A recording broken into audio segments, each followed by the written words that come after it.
Parce qu'on n'est jamais sûr à 100%. Vous faites tout ce qu'il faut pour que l'entretien se passe bien. Et franchement, bravo, vous avez fait un super entretien. Vous savez comme moi que ça ne veut pas dire que c'est la bonne personne. On ne connaît vraiment quelqu'un que le jour où on partage le bol de brosse à dents. D'accord? Donc avant, t'as beau avoir vu la personne 6 fois en date et être passé 2 fois en des week-ends super sympas, t'es parti en vacances 3 semaines et c'est que des trucs idylliques. Le jour où tu partages le verre de brosse à dents et qu'on se lève tous les jours, etc., c'est là où on commence à vraiment connaître l'autre. C'est pareil en entreprise. Et je suis pleinement d'accord avec toi, c'est à ça que c'est à la période d'essai. Sauf que la période d'essai, trop souvent, par rapport à ce qu'on a dit tout à l'heure, on va laisser un espace de liberté totale pour dire on va voir comment il se comporte. Si ça se passe bien, on le garde. Si ça ne se passe pas bien, on peut arrêter. Et là, il y a des gens très très forts. À l'inverse, tu rentres dans le mode psychopathe dont on parlait ce matin. C'est-à-dire que le gars, il a 5 minutes de retard, tu lui expliques tout de suite la vie. Son objectif, il est très clair, le cadre que tu lui demandes est très clair, etc. Et de fait, il prend des bonnes habitudes pendant les 2 premiers mois. Au bout des 2 premiers mois, tu dis, il est bien, il est carré, etc. S'il a pris des bonnes habitudes, il y a moins de chances qu'il te la fasse à l'envers après. Si par contre, pendant 2 mois, il a réussi à enfumer à peu près tout le monde parce qu'on lui a laissé trop de liberté, le jour où tu lèves le voile et il n'a plus besoin de fumer, surprise. La plupart du temps, c'est parce qu'on cadre très mal, et toute entreprise confondue, le démarrage, l'intégration, les premières semaines, pour ne pas dire les premiers jours. Et pourquoi on fait ça? Parce que la plupart du temps, le premier problème quand on embauche quelqu'un en France, c'est qu'on le fait déjà en retard. Tu passes l'annonce quand tu as déjà besoin du gars. Donc, tu n'es pas serein, cool, en disant on fera des entretiens, puis si ce n'est pas lui, on verra d'autres. Non, on va le plus vite possible. On a un premier batch de 5-7 CV. Oh, putain, ils sont pas top. Je vais quand même en voir 3, c'est les 3 moins pires. Et dans les 3 moins pires, je prends celui-là en disant attends, on n'a pas le choix. Ok, c'est mort. Le jour où tu as la bonne équipe, alors c'est ce que je disais à table tout à l'heure. Une fois que tu as la bonne équipe, tu vas changer de système. Tu vas prendre un système où tu prends tout le temps des stagiaires. Et sincèrement, et les stagiaires, tu vas vraiment les faire bosser, tu vas les utiliser, parce que comme tu as la bonne équipe, bienveillante, compétente, qui dit file-moi un gars, j'ai besoin d'un coup de main, tu lui files un gars, pendant 2 semaines, le gars il a du boulot, il ressort, on entend, c'était vachement intéressant. Là, tu identifies les gars que tu vas aller voir pour dire tu veux pas faire une alternance? Parce que lui, il est bien. Et tu vas préparer tes alternants. Et quand tu as des alternants, tu as tes futurs salariés prêts au moment où ça décale. Mais c'est une deuxième étape. On va avoir une période de transition un peu compliquée, probablement, par rapport à tout ce qu'on a dit ce matin sur les générations, les gens qui sont un peu plus ou moins paumés, les entretiens compliqués, avec des gens qui vont, qui viennent, qui repartent. Et on l'a dit, on a des gens qui partent et qui reviennent dans les entreprises. Il y a des gens qui sont en train de doucement se décrocher des réseaux sociaux. Il y a moins d'installations d'applications. Il y a moins d'inscriptions. Ça commence à bouger un petit peu. Et on va probablement avoir une espèce de mouvement, encore une fois, qui fait qu'on va se stabiliser. Et qu'on va peut-être avoir des gens qui vont dire mais en fait la vraie vie, c'est pas 10 000 € à Dubaï au bout de 3 mois et demi, quoi. La vraie vie, c'est 2000, 2005, tu t'en sors bien, puis tu peux t'acheter un truc. Un CDI. Aujourd'hui, le CDI fait peur à beaucoup de jeunes. C'est une leçon. Ouais. Il veut plus. Il va Non. dire je dois sortir. Je veux avoir une date limite, ça me rassure, quitte à renouveler. Puis je partirai, puis je reviendrai s'il faut. Oui, c'est fort. Voilà. Donc, mais ça aussi, ça va, je pense qu'à un moment, ça va revenir. Je sais pas quand, je sais pas comment. Donc, C'est une mode, on peut pas. ouais, peut-être. Et comme je dis, peut-être que le gars va revenir en disant je voudrais bien travailler avec vous, mais je me suis mis en freelance, je ne veux pas redevenir salarié. Est-ce qu'on peut faire quelque chose? J'ai plein de situations où les bons se mettent en freelance et continuent à bosser avec leur employeur. L'employeur, il est content. Il a un risque en moins, c'est le même budget globalement. Le gars, il a plus de souplesse et j'ai pas besoin de contrôler ses horaires et tout. Si c'est un gars mature, j'accepte de le faire. Et globalement, le gars qui le manage pareil. Donc, on va peut-être avoir une évolution. Je suis incapable de dire dans 2 ans, dans 3 ans, comment sera le marché du travail, surtout dans votre domaine. Encore une fois, parce que l'IA va être passée par là, on ne sait pas. C'est pas parce que c'est plus difficile qu'on ne doit pas le faire. On doit faire autrement. Ouais. La seule chose que je veux préciser, quand tu disais j'avais une équipe, 30, machin, deuxième loi fondamentale, les relations humaines ne sont jamais définitives. C'est pas parce que j'ai une bonne équipe qu'elle va le rester. Et parfois, il ne faut pas grand-chose. J'ai un gars de l'équipe qui s'en va et puis il y a tout qui s'écroule. Toute mon équipe reste. Alors ça, je l'ai vécu avec un client. Première année où je l'accompagne, je l'ai accompagné pendant pratiquement 5 ans. Première année où je l'accompagne, je vais les voir. Je m'en rappelle très bien. J'ai fait ma première présentation en discutant avec eux. Ils étaient une vingtaine, assis par terre sur la moquette. en train de manger des pizzas pendant que j'étais en train de parler. Et il était 18h30. Cool. Et je les accompagne 5 ans plus tard. Et 5 ans plus tard, ils me disent, les gens, ils sont pas motivés pareil. Si on leur demande de rester le soir, ils font plus. Rappelle-toi, ça n'arrivera plus jamais. Je dis, mais la boîte, ils sont passés de 20, 25 à pratiquement 100 en 5 ans. Et avec des échelles différents. Et puis surtout, les plus anciens, entre-temps, ils se sont mariés, ils ont des gosses. 18h30, ils préfèrent rentrer chez eux que de jouer à FIFA au bureau, quoi. C'est juste ça. C'est la même équipe. Mais elle a évolué, elle a grandi. Donc ça change. Ils embauchaient des gens, au premier temps, c'était les 3 associés qui embauchaient les gens, ils les embauchaient directement. Maintenant, ils avaient une RH qui embauchait, et la plupart des derniers embauchés n'ont jamais rencontré les associés. Ils disaient, ouais, les gens, ils ne nous disent pas bonjour pareil, mais ils ne te connaissent pas. Et quand ils te connaissent, ils te croisent, oh, c'est le big boss. Alors qu'avant, c'était un gars qu'on croisait au quotidien. Donc il y a plein de choses qui bougent comme ça. Les relations humaines ne sont jamais définitives. Et c'est positif et négatif. Négatif parce que je peux avoir une bonne équipe et puis à un moment ça s'effondre. J'ai eu 3 associés, 3 frangins qui bossaient ensemble. Les problèmes ne sont pas venus des 3 frangins. Les problèmes sont venus de la conjointe. Il y en a un qui a divorcé et la nouvelle nana qu'il a eue a foutu un bordel. Il ne pouvait pas savoir à l'avance. Et à l'inverse, on a des gens qui ne peuvent pas se blairer, et puis 5 ans plus tard, tu découvres qu'ils bossent ensemble. Ils ont trouvé un arrangement. Des gens qui se marient et qui divorcent, vous en connaissez plein. Des gens qui ne pouvaient pas s'entendre, puis un jour vous découvrez qu'ils partent en vacances ensemble, vous en connaissez aussi. Donc, ce n'est pas définitif. Par contre, est-ce que tu subis ou est-ce que tu choisis? Est-ce que tu as un plan pour amener où tu veux? Ou est-ce que tu croises les doigts et tu serres les fesses? Généralement, on fait des réunions quand les choses ne vont pas bien. Là, spontanément, dès qu'il y a un problème, on se réunit et on fait. Et dès qu'il n'y a plus de problème, on arrête de faire des réunions. Or, les réunions qu'on fait dans l'urgence, ce sont que des réunions pour éteindre les incendies. On ne construit rien. La construction, la vision de l'avenir, c'est quand il n'y a pas d'urgence. Et la plupart du temps, quand les clients me disent « non, mais on n'avait plus de problème, donc on a arrêté de faire », ils disent « c'est cool, moi dans 2 ans, ils vont me rappeler parce qu'ils auront des nouveaux problèmes. » Et c'est ce qui se passe à chaque fois. Et de fait, la première chose, c'est qu'on remet des réunions en place pour rattraper. Tu me dis qu'il y a des intérêts, qu'il y a des machins, etc. Mais pour des points de détail, tu as arrêté. Moi, quelqu'un qui soulève un sujet, il dit « ah, très intéressant celui-là, on ne peut pas le traiter en commun », tu prends l'agenda, tu prends un autre rendez-vous avec ces gens-là, plus court, et tu le traites à part. C'est un très bon exemple. La peur, je peux la comprendre. Et la décision de la direction, qu'on soit d'accord ou pas d'accord, c'est la direction, donc il faut faire avec. Ça, je n'ai pas de problème avec ça, parce que quand la direction prend une décision, si cette décision, la met dans le mur, c'est sa responsabilité, c'est son choix. C'est leur job, c'est eux. Donc ça, on ne peut pas jouer. Par contre, de dire « j'entends votre décision et voilà comment je propose de l'adapter parce que moi, je sais de quoi j'ai besoin », c'est une obligation que vous avez. C'est une obligation. Dire « ça me paraît dangereux de ne plus faire de réunion ou d'en faire 3, ça va être ingérable, machin ». J'entends bien que certains sujets, on ne les traite pas. Voilà comment je vais faire pour ne pas prendre le risque que vous soulevez. C'est cohérent avec l'arrêté? Oui. Je peux le gérer avec mon équipe? Oui. Ça te rend service? Oui. On revient sur la compétence. C'est vous qui savez. Si la direction, et ça je le vois souvent, prend une décision parce qu'elle pense de très bonne foi, qu'elle a plus raison que vous sur comment ça doit être traité. Si elle a raison, super, et elle est plus forte que vous. Franchement, vous avez un problème parce que vous allez sauter. Je prends des décisions, vous me servez de passe-plat. Je prends des décisions, vous les appliquez. Si elle a tort, vous allez appliquer un truc qui va vous péter la figure et qui va vous créer des situations de conflit. Et quand ça va être tendu et vous irez voir la direction pour dire « mais je t'avais dit que ce serait compliqué », ils ne vont pas dire « ah oui, excuse-moi, c'est ma faute ». Vous allez vous faire engueuler.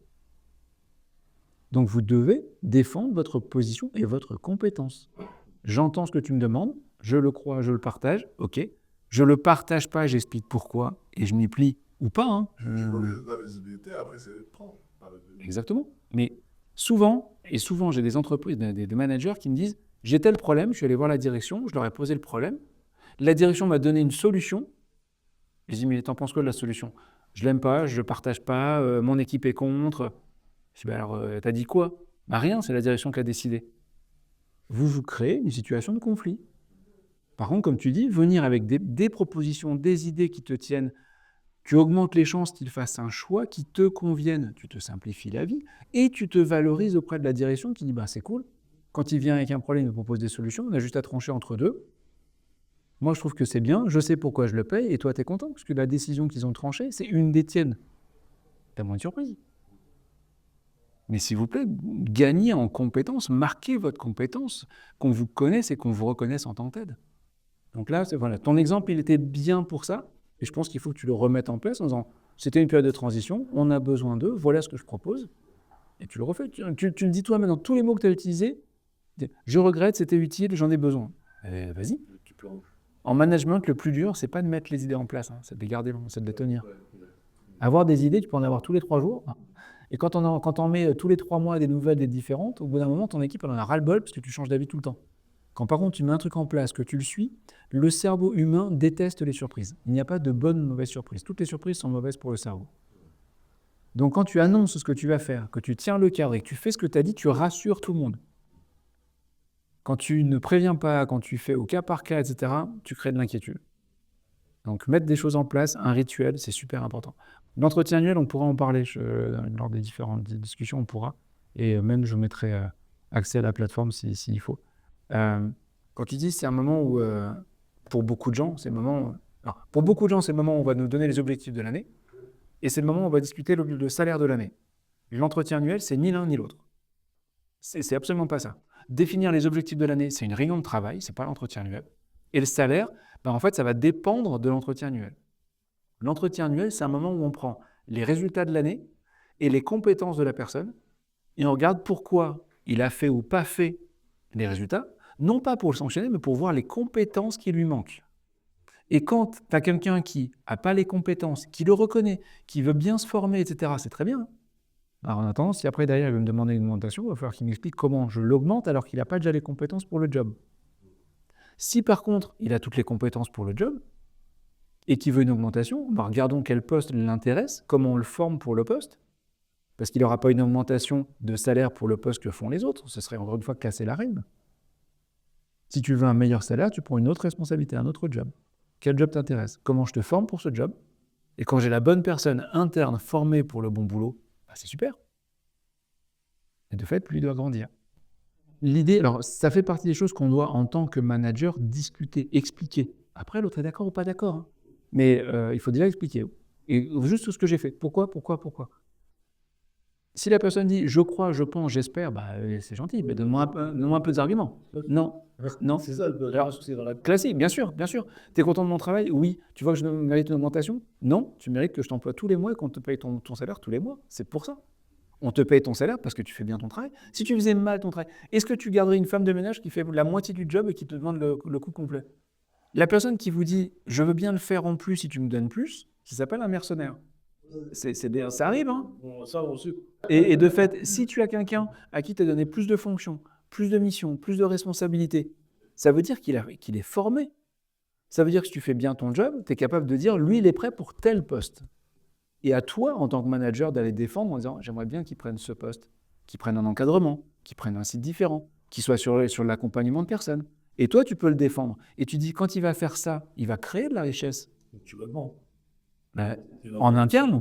Non, en interne. Ça va être validé par la direction. Mais pour que ça soit validé par la direction, il faut d'abord que tu présentes le potentiel. La première chose dans tout ce que je vous raconte, c'est comment améliorer la relation avec vos gars. Si déjà votre quotidien, il est bon, les gens ne restent pas dans une société, comme on disait, ni pour l'argent, avec un minimum, mais ils ne restent pas ni pour l'argent, ni pour l'enseigne, ni pour la gloire, ni pour l'enseigne. Ils restent pour la relation avec leur manager. L'ambiance, c'est d'abord quoi? C'est la relation avec le manager et la relation avec l'équipe directe. Des gens qui travaillent dans des grandes entreprises, ils s'en foutent. Et des gens qui travaillent dans des petites entreprises, ils s'en foutent. L'important, c'est comment, au quotidien, je prends plaisir à me lever le matin, aller retrouver les gens au quotidien et être content le vendredi de rentrer chez moi parce que c'est le week-end, en disant le lundi, on remet ça et c'est cool. Quand par contre, tu as une boule au ventre le dimanche midi en disant demain, j'y retourne, c'est plus une question de salaire, de quoi que ce soit, ça va péter. Pour moi, on peut pas garder tout le monde tout le temps. Pour plein de... Ce que vous dites là, je l'entends. Vous parlez de la comparaison avec la Suisse, on peut parler de la comparaison avec ce qu'on trouve sur les réseaux sociaux. On peut vivre dans un délire total. Et la personne a le droit de dire, mais en fait, je vais quitter parce que j'ai envie d'essayer, j'ai envie d'aller voir autre chose. Même si tu m'as proposé, écoute, j'ai décroché le salaire que tu veux et tout, reste. Non, on ne peut pas empêcher les gens de partir. C'est pour ça que je suis plus focalisé sur comment on prépare la suite tout le temps. Parce que tôt ou tard, vous avez vos collaborateurs, vous voulez revoir ailleurs. Tôt ou tard. Donc c'est comment je prépare la suite, comment je les accueille à nouveau. Et quand on est sur une discussion uniquement sur le salaire, je le disais ce matin, même si vous vous sacrifiez, vous allez voir la direction, vous dites, écoute, enlève-moi 1 000 € sur mon salaire, tu lui donnes à lui. Le gars qui dit, si je demande, j'ai, Il va encore droit. Ouais, ça s'arrête pas. C'est sûr. c'est répondre au chantage. C'est répondre au chantage. Si par contre, il mérite, il prend des responsabilités, il crée de la richesse, j'ai envie de le garder, c'est un autre sujet. Mais répondre pour répondre à quelqu'un qui dit, bah moi je veux 5%, sinon je m'en vais, bah pas. Et il y a un autre truc que je l'ai piqué au foot. Je dis, si Ronaldo ou je sais pas quel ballon d'or à un moment dit, il y a des règles au foot qui devraient évoluer parce qu'aujourd'hui c'est dépassé, et puis cette règle-là, il faudrait la faire autrement, je pense que tout le monde va écouter et même la fédération va se poser la question. Si par contre tu dis, moi, tant qu'ils n'auront pas changé cette règle, je ne jouerai pas au foot, ben, comment te dire, mon gars, on s'en fout, en fait, c'est mort. Voilà. Donc avant d'ouvrir ta gueule et de pouvoir vouloir changer les choses, fais tes preuves, monte, grandis.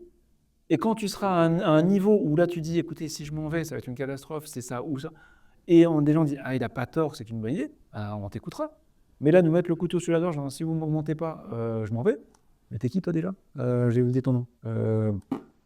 Par rapport aux générations, par rapport à ce qu'on voit sur les réseaux, etc., c'est pas une mauvaise intention. Les gens se disent, c'est comme ça que ça doit fonctionner. Si je leur mets pas le couteau sous la gorge, ils vont pas me le donner. Donc j'ai vu partout, tout le monde m'a dit, il faut le faire. Tout le monde m'a dit, il faut se barrer, changer de boîte, c'est comme ça que tu montes le plus vite, etc. Mais elle est où ta relation avec ton équipe? Il est où ton plaisir, toi, à grandir dans une structure? Parce qu'à force le fait de changer de société pour grandir vite, c'est quelque chose c'est un sport pour certains, hein. En fait, ce qui se passe, c'est qu'à un moment, ils perdent le sens. Ils ne savent même plus pourquoi ils font ça. Quand on fait un job, quand vous commencez un job, il y a un objectif, il y a un why. Quand on cherche juste à gagner de l'argent, très très souvent, les gens à un moment perdent le sens, ne savent même plus pourquoi ils font ça, et de fait s'effondrent assez rapidement. Ce que tu n'as pas quand tu restes dans une équipe et tu grandis avec elle. La relation humaine est sous-estimée, et les gens ne comprennent pas que quand tu ne crées pas une relation avec les autres, tu finis malheureux. Les gens ne le comprennent pas, il faut leur réexpliquer, il faut leur apprendre. C'est un b.a.-ba. La grève, on a le droit à la grève, et je peux comprendre qu'on soit obligé d'en arriver là, mais très très très très souvent, il y a un raccourci un peu rapide, il y a d'autres choses à faire avant d'arriver à la grève. Et tu es plus écouté, je crois sincèrement, dans les petites structures, les structures privées, le public c'est encore autre chose, en faisant ce qu'il faut et en faisant bouger les choses, que simplement en faisant grève. C'est parce que justement dans la fonction publique, tu n'es pas écouté que tu dois en venir à la grève malheureusement trop souvent, quoi. Et on va casser ça. Aujourd'hui, quand il y a une grève quelque part, c'est plus nous qui sommes pénalisés que vraiment les gens qui font grève qui sont soutenus. Au Japon, un chauffeur de bus qui fait grève, ça se sait au brassard noir qu'il porte et au fait qu'il ne vous fait pas payer quand vous montez en bus. Lui, il fait son travail comme tous les jours. Donc les gens ne sont pas pénalisés. Qui est-ce qui est pénalisé? C'est la société c'est contre qui il veut râler. Et il y a quand même son brassard, ce qui fait que les gens disent, ok, il fait grève, mais il fait son boulot. Et on a de la sympathie pour ce gars qui fait son boulot alors qu'il est en grève. Alors que toi, tu sais, bientôt, dans 15 jours, c'est les vacances, et là, après une grève SNCF, pardon? Ah oui, mais comme ça, on va être entendu. Non, ça peut être une prise d'otage. Et résultat, tu ne dis pas, ah, les pauvres, tu dis, mais c'est qui encore? C'est un.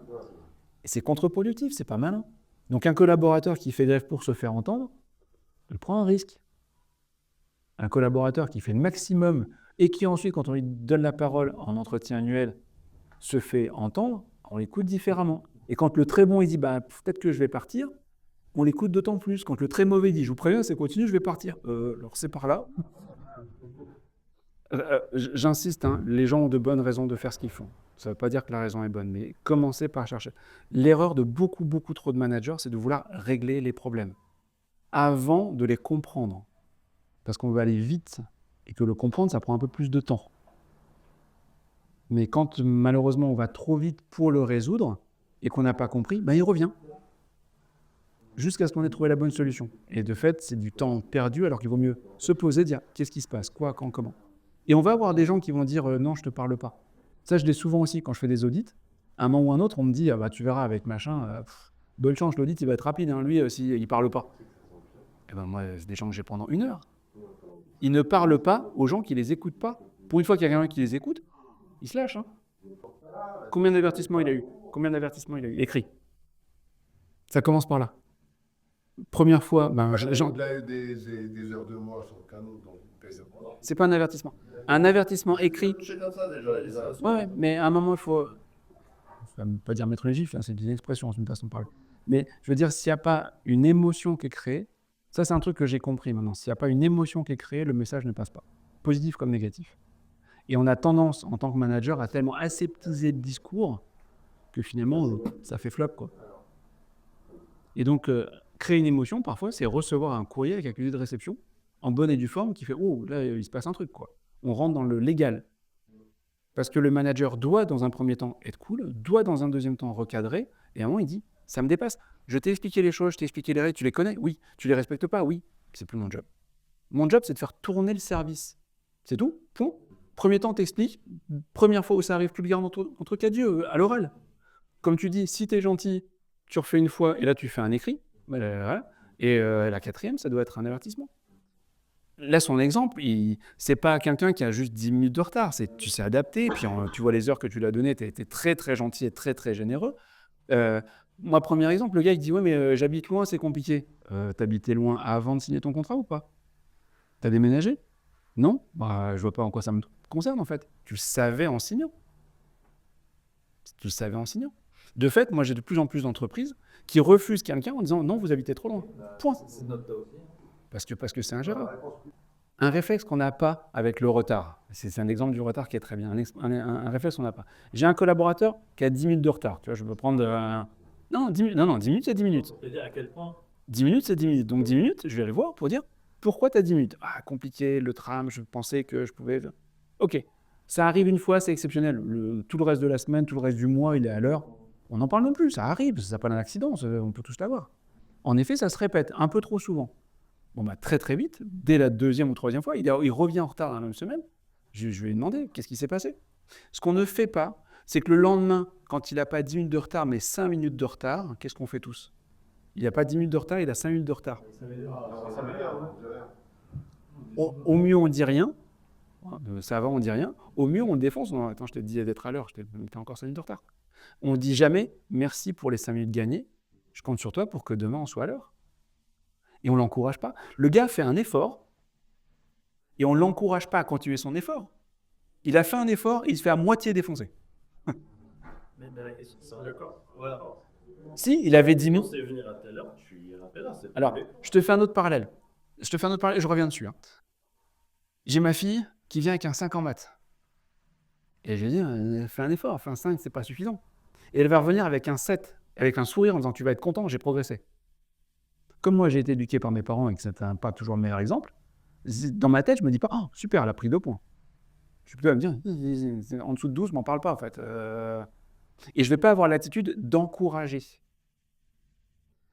Si elle est passée de 5 à 7, je vais lui demander, qu'est-ce que tu as fait? Et elle va me dire, j'ai mieux travaillé. Et je vais me rendre compte que quand elle a eu 5, elle a passé 15 minutes à réviser ses maths et 1 heure sur la tablette. Et quand je lui dis fais un effort, elle a passé 25 minutes à travailler ses maths et moins de temps sur la tablette. Donc elle a fait un effort. Elle s'est sacrifiée. Et elle a mis un progrès. Et moi, je vais dire, en fait, ça sert à rien. Vu la note, franchement, ça sert à rien. Donc, ça sert à rien. Je vais refaire moins de temps encore et je ferai un peu plus de tablette. Parce que la tablette, ça m'éclate. Quitte à me faire engueuler. C'est pareil pour le collaborateur. Dans sa tête, il dit, je fais un effort et que je fasse l'effort ou pas, je me fais engueuler quand même.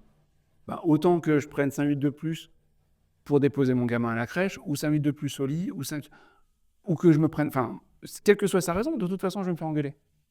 Si vous n'avez pas de règles, vous ne pouvez pas gérer la chose. Et ce sera valable pour plein de situations, plein de choses qu'on va voir. Le b.a.-ba en management, c'est d'avoir une règle. Quand la règle est respectée, on doit encourager. Et quand la règle n'est pas respectée, on doit le faire remarquer. Je ne dois pas automatiquement sanctionner, mais on doit le faire remarquer au moins dans les premiers temps. Dans l'exemple que je donne avec la ponctualité, c'est parce qu'on est au début, on est cool. Tu avais 10 minutes de retard, tu n'en as plus que 5, et j'ai bien dit. C'est même pas ironique, je dis sincèrement, écoute, je sais que ça ne va pas changer du jour au lendemain, mais donc demain, j'espère que tu seras à l'heure. Tu as vu qu'en adaptant, tu as gagné 5 minutes, il faut que tu fasses encore un réglage pour être à l'heure. Je ne suis pas en train de dire, 5 minutes c'est mieux que 10, maintenant tu peux avoir 5 minutes de retard. Non. Je souligne ton effort, et normalement, et après je reprends ce que tu disais, maintenant que tu es à l'heure, je sais que tu peux. Donc maintenant, j'attends ça. Mais je peux laisser un petit peu de temps. En général, plus les habitudes sont en place depuis longtemps, plus il faudra être patient pour qu'elle change. Quelqu'un qui a pris des habitudes pendant 10 ans, vous tenez bien que vous n'allez pas les changer en 15 jours. Quelqu'un qui a pris une habitude en 2 jours, il peut la changer rapidement, en 1 ou 2 jours. Mais si ça fait déjà 1 semaine qu'il a un peu dérapé, il faut peut-être prévoir 1 ou 2 jours. Mais en général, vous allez le voir, dans tout ce qu'on va dire, et vous le sentez déjà, c'est par rapport à ce que vous allez dire et ce que vous allez faire que les choses vont avoir des répercussions différentes. C'est d'abord vous qui allez changer. Et vous allez vous rendre compte que changer, c'est pas évident. On passe du temps, on discute, on échange, on va faire ça pendant plusieurs semaines. Et vous allez voir que changer n'est pas évident. Imposer un changement à quelqu'un qui ne l'a pas décidé, c'est d'autant plus difficile. Donc faites preuve de patience et de souplesse par rapport à ça. Mais il faut répéter. Il ne faut pas le faire une fois. Un conseil très, très concret que je vous invite à avoir, c'est que quand vous recrutez quelqu'un, quand vous démarrez, on a vu que le recrutement, ce n'est pas que vous, mais quand vous démarrez avec quelqu'un, s'il vous plaît, la première heure, le premier moment que vous allez avoir dans l'entreprise, prenez-le en tête-à-tête avec lui pour lui parler justement de l'attitude, du comportement, pas du savoir-faire, du savoir-être. Parce que très souvent, ça, on ne le fait pas. On va présenter l'équipe, on va être sympa, on va l'accueillir, on va lui présenter son job, on veut le mettre opérationnel le plus vite possible. Et toutes les règles évidentes de ponctualité, de politesse, de tenue peut-être, on n'en parle pas. On n'en parle pas. C'est évident. Oui, mais on a dit, il y a plein d'évidences quand en termes de génération, ce n'est pas le cas. Et le problème, c'est qu'ensuite, quand ça se présente, on doit être justement dans le recadrage. Le gars, il arrive, il est entendu. Mais pourquoi tu es entendu ? Parce qu'aujourd'hui, j'avais pas. Non, on ne peut pas. Mais si tu lui as pas dit, c'est un peu compliqué. Il a l'impression de se faire taper sur les doigts pour un truc qu'il a pas mal fait, parce que lui, il pensait pas mal en mettant les tongs. Si tu lui as dit le premier jour à la première heure, normalement, il n'a pas de tongs et ton problème est réglé. C'est quand même ça le plus simple. Et si un jour il en a, tu as une vraie légitimité à lui expliquer les choses, quoi. Mais de fait, aujourd'hui, c'est une des problématiques que je rencontre avec beaucoup de managers, c'est qu'ils me disent, mais il y a des choses, on ne devrait pas les expliquer. Je suis d'accord, on n'a pas le choix. Vous voulez vous éviter bien des problèmes, commencez par ça. Le b.a.-ba. Avant, manager, c'était faire de la formation et accompagner le résultat. Maintenant, je mets une phase d'éducation qui était parfois juste à rattraper, et puis parfois elle est plus complète. Aucun jugement, aucune critique. Mais si vous ne le faites pas, vous risquez de gérer plus tard des problèmes que vous auriez pu éviter. Et ces problèmes, ils vont être avec des intérêts, en fait. Ils vont vous coûter plus cher. Un gars qui arrive en retard, soit il a, je veux dire, entre guillemets, une bonne raison. Il a crevé en arrivant, son train a été annulé. Ok, ça arrive, encore une fois, point. Un gars qui arrive en retard sans très bonne raison, c'est que lui, la ponctualité, c'est pas un sujet. Moi, j'ai habité dans le sud de la France. J'ai fait une partie de mon adolescence dans le sud de la France. On n'a pas de décalage horaire entre le nord et le sud. Ok ? On habite à Strasbourg, l'heure, c'est l'heure. Du côté de Marseille aussi, à 15 minutes près. 15 minutes, c'est pas du retard. 15 minutes, c'est pas du retard. Très clairement. Une règle est bonne jusqu'à ce qu'il y en ait une meilleure. Une règle est bonne jusqu'à ce qu'il y en ait une meilleure. Si on dit que la règle, c'est d'arriver à 9h, mais qu'on a droit à 10 minutes, en fait, la règle, c'est qu'on peut arriver jusqu'à 9h10. Et vaut mieux annoncer 9h10 que de dire c'est 9h, mais tu as le droit de dépasser. Parce que quand vous dites il y a une règle, mais tu as le droit de ne pas la respecter, ne vous étonnez pas que d'autres règles ne soient pas respectées. Et donc, on revient sur la discussion. Et 1, je te l'explique. 2, je te le réexplique parce que c'est pas clair. 3, tu prends un avertissement. Et les gars, vous n'allez pas mettre un avertissement pour 10 minutes ? Bah si. Oh, putain, mais qu'est-ce que ce serait si c'était plus grave ? T'as qu'à essayer. Oh non, j'ai pas envie. J'ai gagné. Alors, 2 choses. Imaginons que ça arrive, et ça peut arriver. 2 choses. Première chose, j'ai plein de SMS, je rassemble toute l'équipe. Parce que là, c'est plus un problème d'une personne, c'est le problème de l'équipe. Donc, je rassemble toute l'équipe et j'ai des preuves de pourquoi je me fâche. Et je vais me fâcher. Je ne vais pas leur faire une leçon, je vais me fâcher. Je vais dire, vous foutez de la gueule de qui ? On a dit que voilà ce qui se passe derrière. Non, il faut marquer le coup. Et la deuxième chose, merci les gars, vous m'avez donné plein de preuves. Moi, je vais faire des copies d'écran. Et puis, je vais donner ça à ma hiérarchie, à ma RH. Et puis, au bout du 6e ou du 7e, on va faire l'avertissement. Point. La gentillesse, je suis pour, avec de l'exigence. S'il n'y a que de la gentillesse, vous allez vous faire avoir. S'il n'y a que de l'exigence, vous allez faire partir les gens. Il faut les deux. On a très souvent dit maintenant, il faut arrêter avec la... Enfin, si ça c'est sur les réseaux, je vais me faire défoncer aussi. Mais il faut arrêter avec la carotte et le bâton. Ouais, c'est complètement dépassé. Oui, c'est dépassé parce qu'il y avait soit la carotte, soit le bâton. Et ça ne marche pas. Mais si tu mets les deux, ça marche très très bien. Pourquoi je ferai un effort ? Qu'est-ce que j'ai gagné ? Rien, tu as déjà un salaire. Bon, écoute, je ne vais pas faire d'effort, j'ai déjà mon salaire. Tu viens de me le servir sur un plateau, merci. Ah non, mais si tu te dépasses, si tu fais mieux, si le client est satisfait ou n'importe, je te mets une prime. Tous les mois, tous les trimestres, tous les semaines, je ne sais pas, on a passé un deal.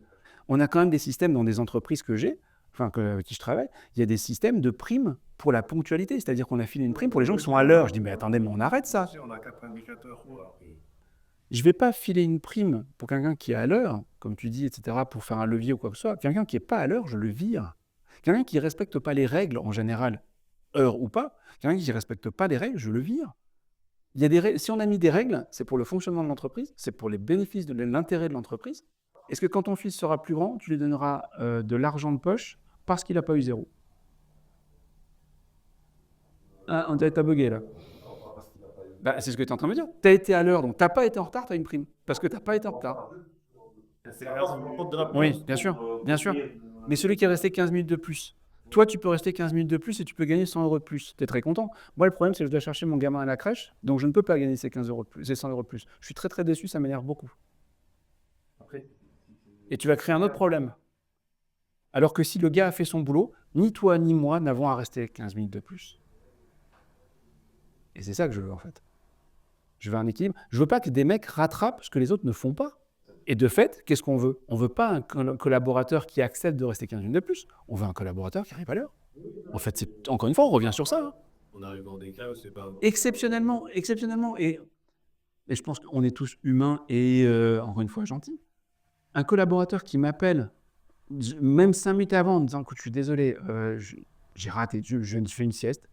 Je me suis levé je vais arriver dans 20-30 minutes. Est-ce que c'est OK? Est-ce que tu peux? Tu vas dire, oui, c'est exceptionnel, je reste. Et puis tu sais que le jour où tu auras besoin, peut-être même tu te diras, on s'arrange. Ouais, c'est humain, c'est normal. C'est l'abus qui me pose problème. C'est l'abus. C'est ce mec-là à qui je vais rendre service, et un jour je vais dire, écoute, tu peux rester 15 minutes. Ah bah non, moi c'est l'heure, c'est l'heure. Attends, je t'ai dépanné de 30 minutes, et tu veux pas me filer un coup de main pour 15? Là, j'aurai un problème. C'est ça le problème avec les règles, c'est que quand tu commences à jouer avec les règles, tu prends aussi un risque. Il faut équilibrer ça. Non, vraiment, encore une fois, ce qu'il y a de mieux, c'est quelqu'un qui respecte tout dès le début. Autant que possible. Une règle implicite que j'ai observée par mon expérience, chez mes clients, j'y vais toutes les semaines ou tous les 15 jours généralement. Quand un client me parle de la même personne semaine après semaine, il a un problème avec cette personne. La plupart du temps, on n'a pas le choix, s'il s'en va, c'est une catastrophe, machin. Ça finit toujours par le départ de cette personne, toujours. Et ça finit toujours 2 semaines après par, si on avait su, on l'aurait fait plus tôt. Parce qu'ils se rendent compte que le monde ne s'effondre pas. Et que l'équipe est vachement plus contente. Quand le gars problématique s'en va, je vous raconte autre positionnement. Vous êtes arrêté à un feu rouge. Il y a une quinzaine de voitures. Et là, il y a une voiture qui arrive, qui double toute la file et qui passe le feu rouge. Vous pensez quoi? Ok. Le lendemain, comme c'est sur votre chemin, vous reprenez et 2 jours après, vous voyez la même voiture. On pense que voilà. Et là, vous vous rendez compte qu'il y a un flic qui est juste au pied du feu et qui n'a rien dit. Vous pensez quoi? Alors, je vais voir le flic. Je dis, écoutez, vous avez vu?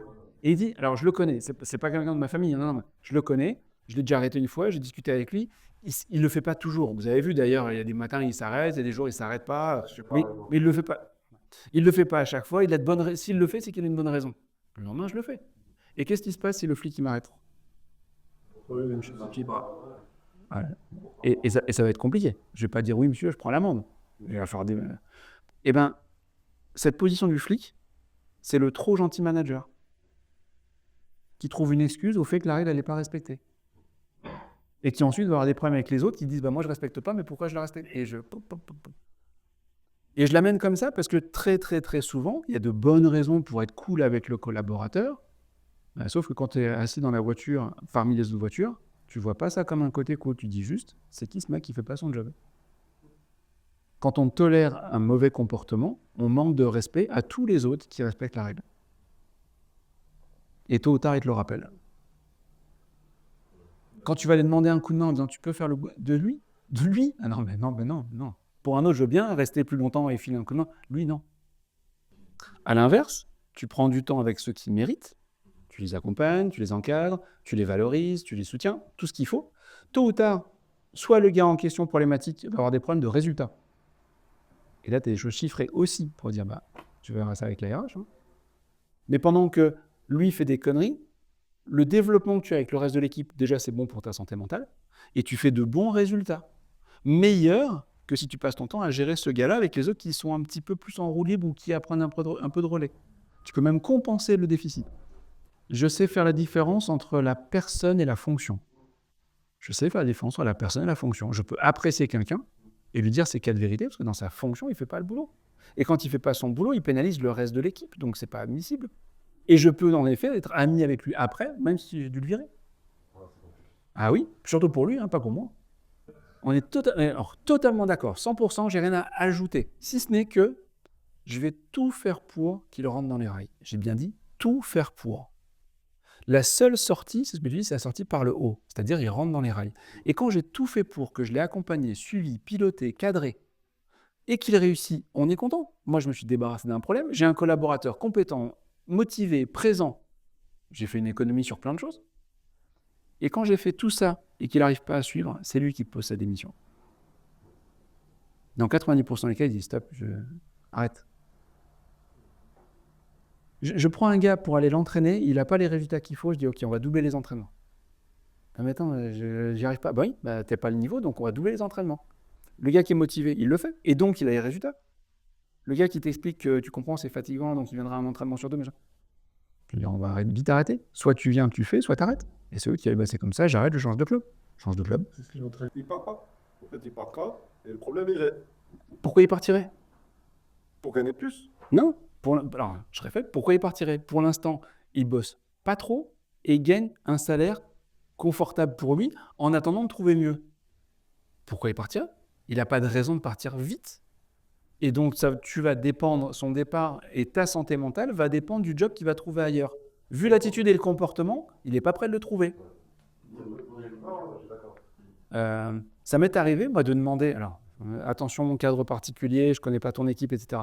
Mais ça m'est arrivé de demander l'avis de l'équipe sur le départ de quelqu'un. Dire qu'est-ce que je fais? Je le garde ou je le licencie? Si je le garde, le boulot est fait. Si je licencie, vous savez qu'on va avoir 2 à 3 mois de galère. C'est l'équipe qui m'a dit, on se serre les coudes, on se démerde. Quand en plus l'équipe m'a dit, alors moi j'ai une petite structure dont j'étais le patron, donc j'ai un peu plus de souplesse, mais quand l'équipe en plus me dit, pendant les 3 mois où il n'est pas là, le salaire, on peut se le répartir, je dis oui, ça me va. Vous faites à 4 le boulot que vous feriez à 5, le budget il est là, si les chiffres sont bons, on l'a fait. C'est eux qui ont dit, dégage-le, on ne peut plus. Ok. Ouais, voilà, moi j'avais cette possibilité. Mais malgré tout, je pense que alors, licencier quelqu'un, ça coûte de l'argent, donc c'est pas sûr. Mais peut-être prévoir une prime le temps que... Ça aussi, c'est une erreur. Quand on a 5 collaborateurs, on a une équipe de 5 personnes, on a un objectif pour 5 personnes. On a fait le plan pour ces 5 personnes sur l'objectif. Très bien. Il y en a un qui s'absente, parce que c'est les congés, et puis un qui tombe en arrêt maladie ou qui se met en congé maternité. Chose qui arrive. Et là, on se dit, bon, on va se débrouiller, puis je vais filer un coup de main. Et peut-être qu'à 3 plus moi, on va faire les objectifs. Et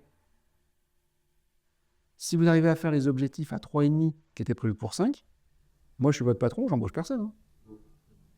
Je me rends juste compte que j'en avais 2 que je payais pour rien. Exceptionnellement, 15 jours, 3 semaines, compliqué, les vacances, machin, oui. Mais si ça dure depuis 2 mois... un truc que je veux souligner, c'est que mine de rien, sur à peu près tous les sujets qu'on a abordés depuis ce matin, si vous regardez bien, on a très peu parlé de technique. Hein. D'accord? C'est le dernier des soucis. On ne parle pas de technique. On parle relation humaine, on parle attitude. Et tous les exemples que je vous donne et les cas que je vous donne, et j'espère les tips que je peux vous donner, ils ne sont pas spécifiques à votre métier, c'est de l'humain.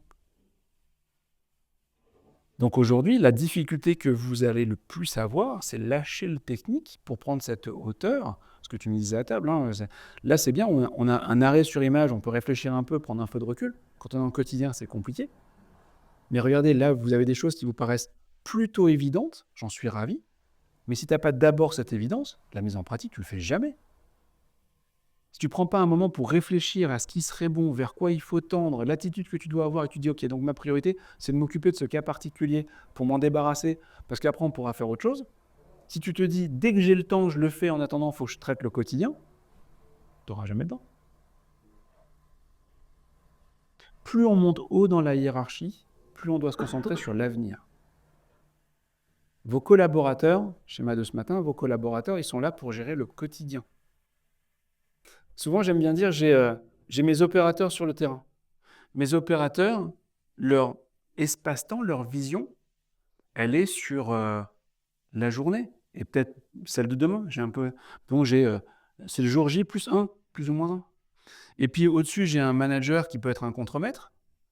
J'ai le manager, lui, sa vision, c'est sur la semaine, pour qu'il puisse gérer les différentes personnes. Donc lui, il sait une semaine à l'avance, voire peut-être 2 semaines à l'avance, qu'est-ce qui est prévu pour organiser. Puis au-dessus, j'ai un responsable XY qui, lui, a une vision au moins sur les 3-4 prochains mois pour pouvoir anticiper. Responsable 1, il a une vision à 3-4 mois pour pouvoir justement dire peut-être qu'il faut qu'on embauche des gens pour que dans 4 mois, on ait la compétence, le sujet, etc. Mais pour que lui, il puisse faire ça, il faut qu'il y ait une personne au-dessus qui lui dise voilà ce qu'on veut dans les 6 mois, dans les 1 an. Et ainsi de suite, jusqu'à ce qu'on arrive à la direction, qui elle est capable de dire voilà ce que je veux pour la société dans 5 ans. Mais si j'ai pas ça, je peux pas gérer ça. Je me retrouve à éteindre des incendies tous les jours et à me dire putain, il nous manque des gens. On le savait qu'il nous manquait des gens. Non, je ne me rendais pas compte parce que je ne sais pas ce qu'on va faire dans 4 mois. Et ce qu'on disait aussi, c'est que dans ce cas-là, une boîte qui n'est pas capable de voir à plus de 4 mois, il n'y a personne qui signe dedans. Hein. La boîte, elle sera encore là dans 4 mois? Ouais, Inch'Allah. Pardon. C'est gentil, mais non. La boîte, elle a une vision dans 5 ans. C'est malin. Je pense qu'elle a vraiment raison. Je pense qu'elle va tirer son épingle du jeu. Moi, je veux rentrer. Je veux être dedans. Et je veux participer à ça. Et parce que tu as cette vision à 5 ans, je vais faire mon job à chacun des niveaux. Je sais ce que j'ai à faire. Laisse-moi faire. Oui, avoir une vision. Ouais. C'est rassurant. On sait que c'est rassurant pour le client de dire que voilà, on s'engage et puis on va pas vous lâcher. Et moi, ça m'intéresse de savoir que j'ai une entreprise avec qui je mets beaucoup de billes, beaucoup d'énergie, et que dans 1 an, 2 ans, 5 ans, elle sera encore là, voire encore plus grande, plus forte. Ben oui, j'y vais. Si tu me dis non, nous on démarre, si tout se passe bien, on sera encore là l'année prochaine, mais promis, si j'y arrive pas, je vous trouverai quelqu'un d'autre pour me remplacer. Je vais prendre un deuxième avis, hein, et on va attendre. Donc oui, tu as raison, il faut pouvoir le partager vers l'extérieur, mais il faut pouvoir le partager vers l'intérieur. Après, c'est ce qu'on appelle, ça, à 5 ans, ce qu'on appelle une vision. C'est un rêve, c'est une idée globale. Et après, à partir de là, ici, là, on va faire des plans. Et puis le plan, c'est sur 6 mois, 1 an, et puis on a une étape intermédiaire à 3 ans. Voilà. Mais partager cette vision sans rentrer en détail, ça peut être intéressant pour tout le monde. C'est le why. Embaucher quelqu'un en disant, nous, notre objectif, alors, c'est pas d'être le leader sur le marché, parce que ça, pour moi, c'est le what, c'est juste de l'argent. Mais nous, notre objectif, c'est de créer une relation entre le client et les SS2I en général totalement différente de ce qui s'est passé dans les années 80-90, parce qu'il faut que justement les collaborateurs soient des gens qui sont chacun responsables de leur propre projet et qui ont une certaine autonomie. Ah, ça me plaît ça. En fait, je peux être freelance en interne? Ouais, ah bah je signe. L'IA va chambouler des choses. Qu'est-ce que tu fais? Tu fais l'autruche. Et ensuite, tu vas voir ton gars pour dire j'ai oublié de te dire, mais dans 15 jours, tu n'es plus là. Ou est-ce que tu anticipes? Tu prends le risque. Et là, franchement, ça, c'est à vous de voir. Là, c'est là où il y a une limite. Moi, j'aurais jamais toutes les solutions pour vous, parce que c'est vous qui connaissez vos équipes. En plus, on a parlé de l'interculturel, etc. Simon Sinek, que j'ai déjà cité ce matin, il explique un truc que j'aime beaucoup. Il a travaillé avec les Marines. Et il dit, donc les Marines, les meilleurs du monde, évidemment, un meilleur commando du monde, amazing selon Trump. Il dit quand ils doivent choisir le chef du Super-Six, le Super-Six, c'est les 6 qui vont envoyer derrière les lignes ennemies. Quand ils doivent choisir le chef, ils vont se baser sur 2 choses, sur la confiance et sur la compétence. C'est vrai, c'est important. Après, tu poses des gens qui... Ouais. Voilà. Confiance et compétence. Et il dit tous, on cherche ce gars-là. Si on a celui-là, c'est lui qu'on va nommer chef. Il dit le problème, c'est quand lui n'est pas disponible, parce qu'on ne l'a pas dans les équipes, parce que ce n'est pas le moment, parce qu'il est déjà sur le terrain ou autre, le réflexe, c'est de prendre lui. C'est-à-dire celui qui a surtout la compétence. Surtout la compétence. Bon, personne ne veut celui-là. Celui-là, personne. Faut pas. Mais on va plutôt prendre celui-là. Plutôt que prendre celui-là. Pareil, pas celui-là, mais celui-là. Le problème, c'est que lui, ils se sont rendus compte que lui était toxique. Moi, c'est celui-là, je l'appelle Rambo. Rambo, il est super compétent. Bon, la relation avec les autres, rien à foutre. Hein. C'est pas mon problème. Moi, c'est pas ma guerre, je suis là pour gagner, je m'en fous. Et donc, il part avec tout le monde et il revient tout seul. Et quand il dit, ils sont où les autres? Ils se dénulent. Il est toxique pour l'équipe. Lui, par contre, on saura le rendre compétent parce qu'il a la bonne attitude. Lui, ça va être très compliqué de le rendre sympa. Et en fait, ça, je le ramène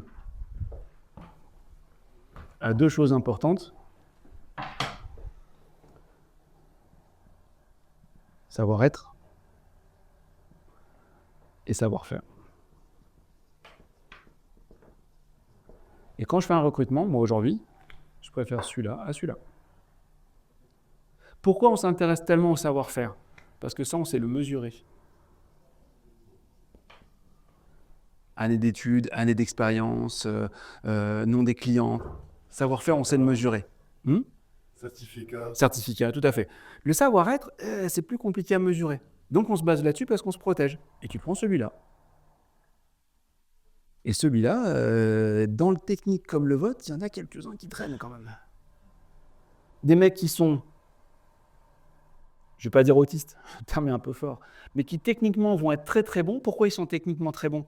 Parce que justement, ils sont enfermés dans leur monde, dans leur bulle. Ils ont codé comme des malades. Et c'est ce qui les a fait grandir. Ils ne se sont pas renforcés dans le relationnel, ils se sont isolés du relationnel par la compétence. Qu'est-ce qui les rassure le plus? Être tellement compétent que tu ne pourras pas me virer, je suis incontournable. Et lui, le problème, c'est que le mettre dans une équipe, c'est très compliqué. Moi, c'est dans les entreprises hautes, dans l'industrie, c'est ce que j'appelle les Marcel. C'est-à-dire, tu rentres dans l'entreprise et tu dis, OK, c'est qui le mec le plus compétent? C'est Marcel là-bas. Il est bien Marcel? Non, c'est un connard. Mais tu bosses avec lui? J'ai pas le choix. Mais je le fais le moins possible. Je le fuis pas, mais faut vraiment qu'il y ait une bonne raison, quoi. Et Marcel, il n'est pas heureux, hein. Personne n'est heureux de bosser avec lui, c'est compliqué. Parce que prendre un gars compétent et le rendre sympa, c'est très difficile. Prendre un gars sympa et le faire grandir en compétence, c'est plus simple. C'est toujours facile. Oui, c'est un risque pour nous aussi. Oui. On ne sait pas qu'on va. Tu prends plus de risques avec lui. Hein. Sur le long terme, mais sur le court terme, ça peut-être. Alors, d'où ce que je disais ce matin, former tout le temps, enfin recruter tout le temps, former vite, et je vais repérer des gens qui ont un niveau de compétence un peu moins bon, et qui savent que quand ils viennent chez moi, en 1 an, 2 ans, 3 ans, ils vont faire un bond en compétences, ils prennent de la valeur, ok, ils partiront. Mais moi, je sais que je prends le suivant. Exactement. Mais c'est ça, en fait, alors, merci, tu me fais la transition. Être robot, il doit devenir référent technique, et les autres, il peut passer en management. C'est ça. Qu'est-ce que j'ai vu chez des clients un peu comme vous? J'ai un client compliqué, j'envoie Rambo. J'ai un deuxième client compliqué, alors je demande à Rambo s'il ne peut pas faire les deux un peu. Mais Rambo, il est super fort, donc il y arrive. Et je râle et je pèse parce que j'ai 3 nouveaux qui sont au bureau que je ne peux pas envoyer parce qu'ils ne sont pas compétents. Je dis, mais qu'est-ce que tu fous? Tu prends Rambo, tu le gardes au camp, tu lui files 3 talkie-walkie, tu envoies les 3 chez 3 clients, il les pilote, il les gère. Si ça se passe vraiment pas mal, pas bien du tout, il peut toujours aller filer un coup de main, alors qu'il ne peut pas être sur 3 chantiers en même temps. Et tu fais grandir en compétences tes gars, et tu as 3 gars compétents. Et là, on est sur l'évolution dont on parlait ce matin aussi. Je ne parle pas d'évolution hiérarchique. Je te dis juste de dire, écoute, tu vas arrêter, tu as appris plein de choses, super. Maintenant, je voudrais que tu formes mes gars. Tu vas arrêter de t'exposer. Puis d'ailleurs, au bout d'un certain temps, j'en ai marre de courir à droite, à gauche, de me lever tôt et compagnie. Non, tu vas former, tu vas encadrer. Par contre, il y a des primes, il y a de l'exigence aussi. Je ne suis pas en train de dire c'est la retraite. Non, il y a de l'exigence. Mais quand j'ai ça, et que j'ai un Rambo qui sait former des gars, quand le gars-là, il décide de celui-là, il décide de partir, moi, ça tombe bien, j'ai déjà celui-là qui est prêt pour le faire monter. Sauf s'il est fragile, il devient Rambo lui aussi. Et alors, après, oui, mais attends, quand j'ai 4 Rambo, parce que à cause de ça, j'ai 4 Rambo, je peux me permettre de les envoyer chez 4 clients compliqués. Le risque que je prends, c'est qu'un jour, le client m'appelle pour dire « c'est bon, j'ai débauché ton gars et j'ai plus besoin de toi ». Il aurait raison de le faire. Est-ce que c'est grave pour moi? Non, je me suis débarrassé d'un Rambo que j'aurais pas pu faire monter dans l'équipe et je vais le remplacer par quelqu'un d'autre. Le développement, l'avenir est plus important que le présent. Le présent, c'est le résultat de vos décisions passées.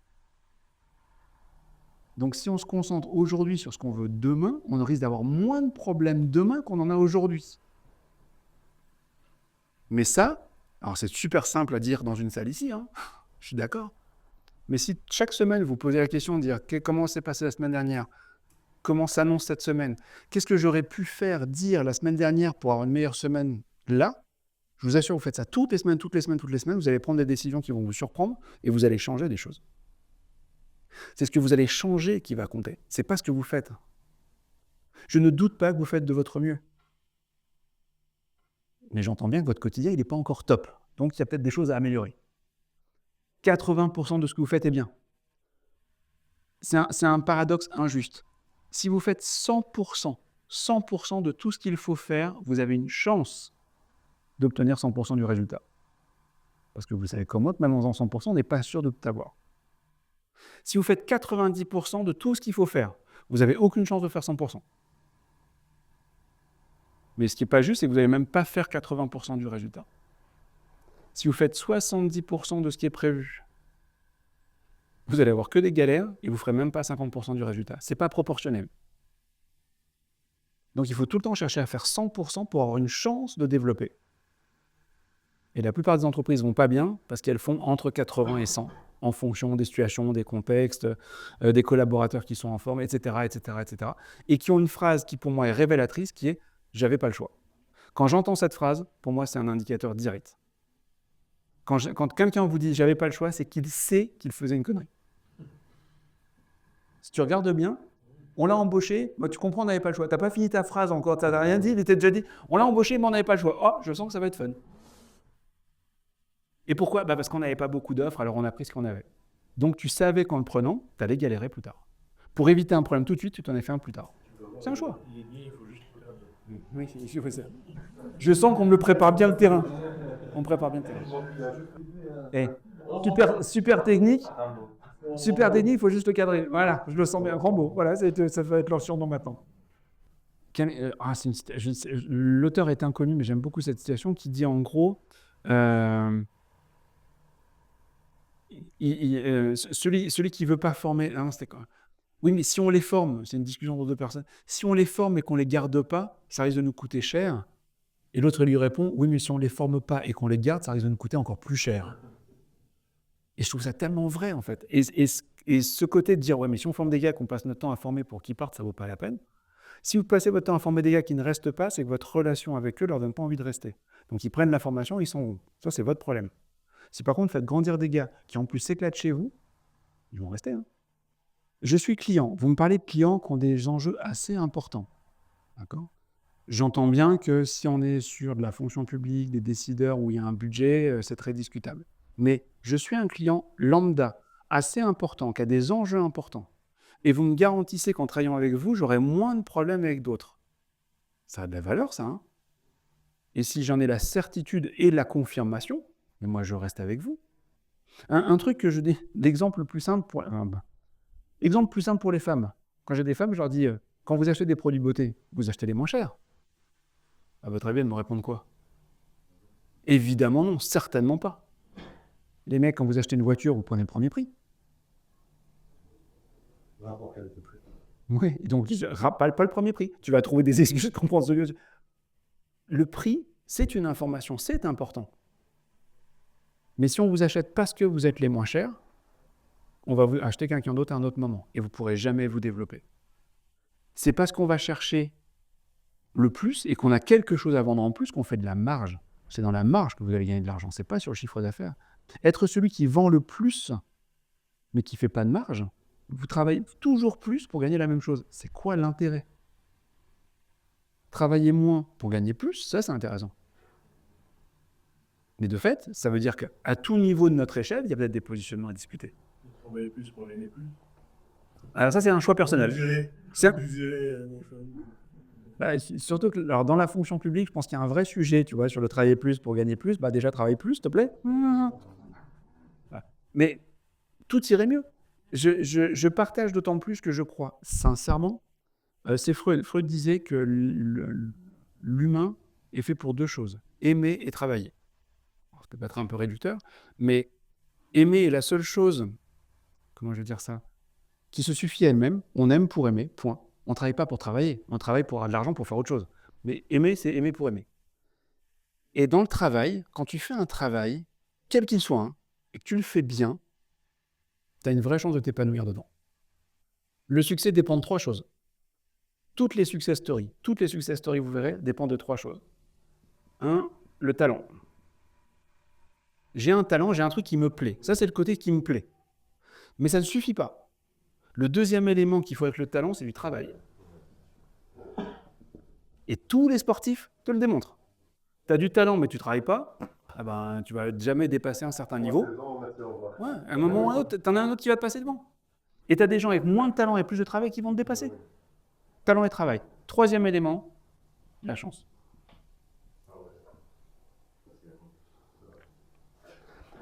Tu as le talent, tu as le travail, tu ne rencontres pas le bon entraîneur au bon moment, il te sac, c'est fini. Moi, je viens du foot américain, je le vois beaucoup dans les universités américaines. Tu as des gars qui ont du talent, du travail, c'est nos super receveurs. Puis d'un coup, ils vont dans un collège ou ils vont dans une école où l'entraîneur, il joue plutôt un jeu de course plutôt qu'un jeu de passe. Bah, tu n'es pas dans ses favoris, dans ses préférés. Tu vas être moins vu et le jour où il y a des recruteurs, bah, on ne te voit pas. Pas de chance, tu n'étais pas dans la bonne équipe avec le bon entraîneur. Tu as d'autres gars, comment il s'appelle, Orelsan. Orelsan, c'est un rappeur. Talent, il n'y a pas à discuter. Travail, il est à moitié autiste, il fait que ça, donc ça pour bosser, il bosse. S'il ne rencontre pas son pote Scraig qui discute les contrats, le mec il sera encore en train d'enregistrer dans son placard. Hein. Donc, quelqu'un qui travaille et qui a de la chance, c'est d'avoir réussi. Ça va se voir au bout d'un moment. Il ne dure pas longtemps. C'est des étoiles filantes. C'est des étoiles filantes et on en a. Quelqu'un qui travaille, qui a du talent et que de la chance, c'est toutes les gens de la Nouvelle Star, l'Académie, machin, et tu les vois une saison, 2 saisons. Et puis ceux qui bossent derrière, ben, t'en entends encore parler 3, 4, 10 ans plus tard. 3 ingrédients. Donc tu veux discuter avec tes gars ? Ok. Parlons de ça. T'as du talent ? Très bien. Le travail, déjà, j'ai t'expliqué que t'es peut-être pas au niveau que t'attends. Et si tu continues à avoir l'attitude dont tu me parles, la chose, tu l'auras pas. Hein. Mais il y a plein de choses comme ça. Ce que je vais vous amener pendant ces 3 mois, vous voyez bien, aujourd'hui, je vous dis plein de choses. Je vais certainement répéter des exemples, je vais certainement reparler de choses, parce qu'aujourd'hui, on rebondit sur ce qu'on est en train de raconter là, mais il y aura d'autres sujets, et puis vous verrez, vous serez peut-être plus réceptif à un autre moment par rapport à d'autres situations.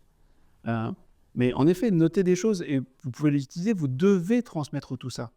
Je ne suis pas venu pour vous parler technique, je suis venu pour vous parler coaching, management, et comment vous allez vous-même coacher vos propres équipes. C'est comme le client. Alors tiens, tu veux un truc simple aussi, un truc que j'aime beaucoup. Je l'ai revu dans un restaurant américain il n'y a pas longtemps. Ils ont fait sur le mur, c'est marqué en grand. C'est marqué en grand qualité, rapidité, prix. Ils ont marqué en grand qualité, rapidité, prix. Choisissez en 2 sur 3, vous n'aurez jamais les 3. Si tu veux de la qualité rapide, tu dois payer un certain prix. Hein. Si tu veux du prix, du pas cher, et tu le veux vite, attends-toi de la qualité de merde. Tu veux de la bonne qualité avec un bon prix, bah laisse-moi le temps. Tu ne seras pas prioritaire. Tu auras toujours 2 sur 3. Tu veux les 3, tu vas juste te planter. Ouais, j'ai ce projet avec une équipe. Oui, mais sauf qu'on veut les 3, ce n'est pas possible. Ça s'appelle un trou noir entre les 3. Le 3, c'est que tu vas cramer ton équipe. Tu ne peux pas avoir un produit de qualité très vite à un bon prix. C'est pas possible.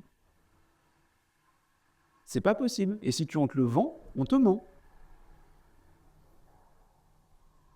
Trouvez-moi un contre-exemple, je suis preneur. Et ben moi, je commence par expliquer ça au client. Comme ça m'évite de lui faire croire que je lui vends ce qu'il veut. Alors, le prix, tu sous-traites. Ouais. C'est l'élément clé de ta discussion. Je sous-traite à l'étranger. Oui, mais bien sûr. Bien sûr. Ah, Est-ce que tu me garantis qu'en sous-traitant, tu me garantis ta qualité ? Ah là, c'est ton carnet maintenant.